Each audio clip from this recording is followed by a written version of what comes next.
friends, welcome to yet another brand new video of My Career Dreams. This is Adit Nair and today I plan to say top 2 newses of world cricket.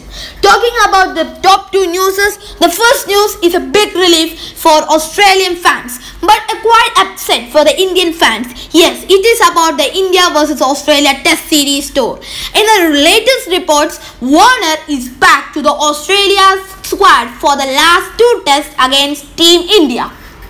Warner will be replacing Joe Burns, who has been a shadow of himself, scoring or accumulating just 150 in the first 2 tests. He also didn't give solid starts to Australia and was never really up to the task in the first 2 tests, only accumulating a 52 runs in the first test and another 52 runs in the second test as well. So this clearly shows that Joe Burns is out of form and he needs a bit of rest, and that's what David Warner is here. David Warner suffered a groin injury in the first T20 against India in the same tour, and in that same day itself it was reported that David Warner will miss the T20 series, and then after some time it was also reported that David Warner will be absent in the first 2 tests as well. But it is a great relief for Australian fans as finally their hitman David Warner is back to the team, and thus the real fight begins. This will also maybe form a brilliant opening partnership for Australia with Matthew Wade as a second opener, which Australia has been missing so much. Yes, the batting has let them down always. In the first test, if you are looking, the batting let them down. Even if Steve Smith was there at number 3, Steve Smith also was not looking at his best of touch and didn't even score above single digit numbers. So he was also clearly out of form, and if Steve Smith is out of form, then almost the entire batting unit of the Kangaroos are out of form. Now coming back, what I'm trying to say is that Australia need to improve their batting unit if they want to win this test match, the 3rd test match. Also, if they want to win the test series, their batting unit should be strong. There's no necessity of changing the bowling unit because they already have Pat Cummins, Mitchell Starc and many other bowlers who can pressurize the Indian batsmen, and always the bowlers did their job, but unfortunately their batsmen always let them down, and that's a clear example in this 2 tests as well. Australia would always score runs such as 200 or 150, 160, and their bowlers will try their maximum to win the test match for them, and sometimes it will work for Australia and sometimes it will not. Coming back to the main news, Warner is back to the Australia squad as Australia announced the squad for the last 2 tests. David Warner, Abbott and Will Pucovski has been named in Australia's 18-player squad for the remaining 2 tests against the Men in Blue. Warner and Abbott were actually should be there in the test squad, but unfortunately for Australia, these 2 mighty players were both injured, with Warner recovering from a groin injury and Abbott nursing a calf strain. Pucovski, who was in line for a debut in the first test, has been ruled out after suffering a concussion in the practice match against India A. With all 3 expected to be fit by the 3rd test in Sydney, Australia have strengthened their squad for the final 2 tests in Sydney and Brisbane, which I just told before. Opener Joe Burns, who returned scores of just 8, 51 not out, 0 and 4 in the first 2 matches, has been dropped. And for me, I think so that's a correct decision as well. David Warner has made strong progress in his recovery from injury and will be given every chance to play in Sydney with another 7 days until the match.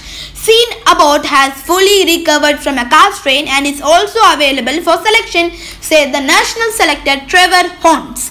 Will Pucovski is in the final stages of graduated return to play protocols and has been symptom-free for some time. He will be fit to play in Sydney subject to completing the return to play protocols and an independent assessment.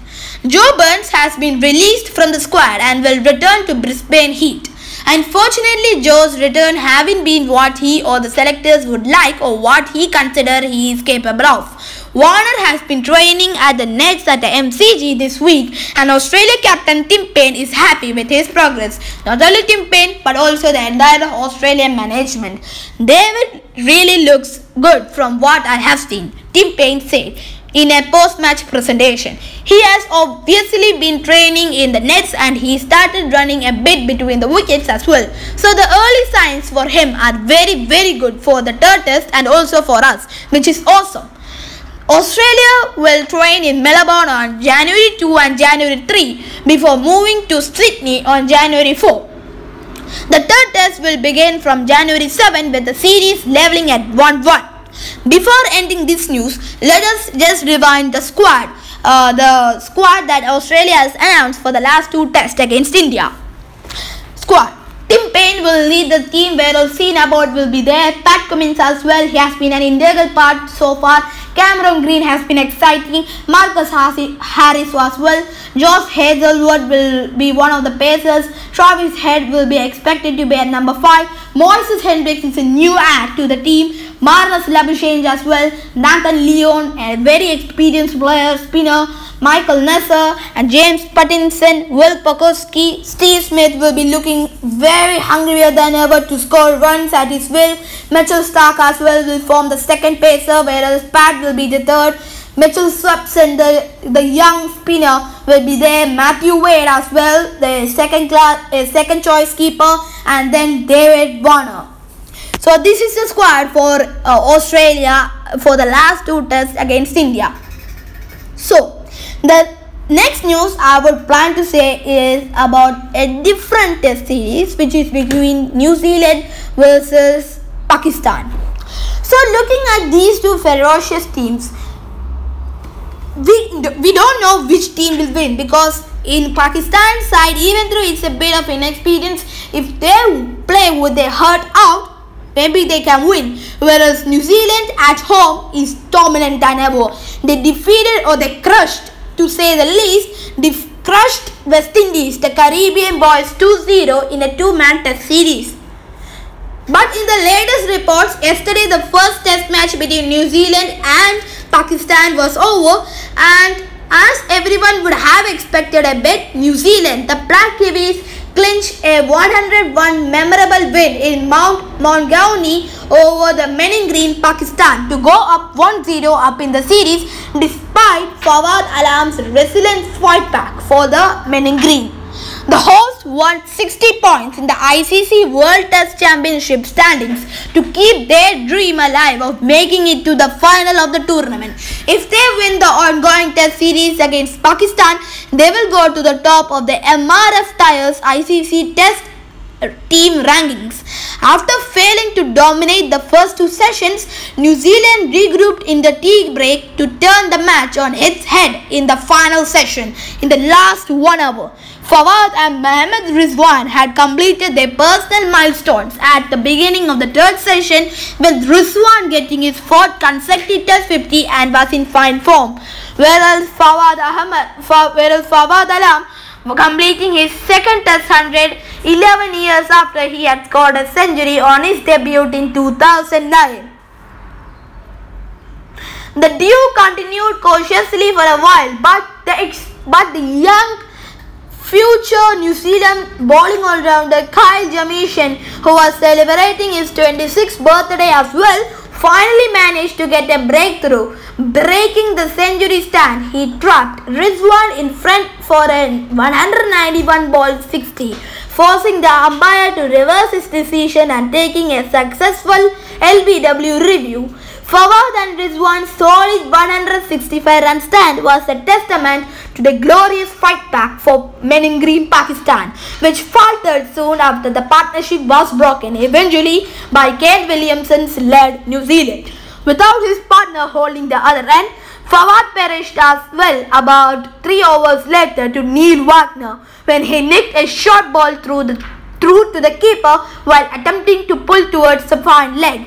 In at number 8, Yasir Shah barely lasted for 2 overs more before becoming Jamishan's second victim in the test match.